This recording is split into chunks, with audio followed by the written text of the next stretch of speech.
歡迎收聽提神百香果靈修頻道，願神嘅話語成為你嘅導引。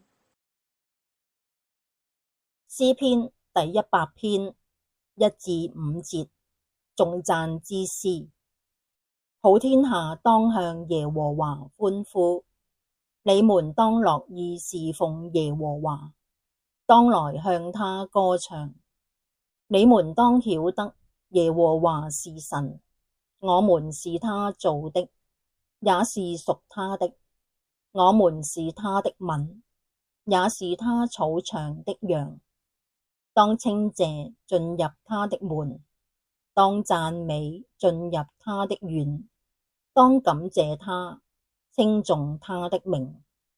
因為耶和華本為善，他的慈愛存到永遠，他的信實直到萬代。親愛嘅阿爸父，我哋係你創造，係屬你嘅。感謝你以慈愛同埋信實嚟滋養我哋嘅生命，願將一切榮耀頌讚歸於你，直到永遠。奉主耶穌基督聖名禱告，阿門。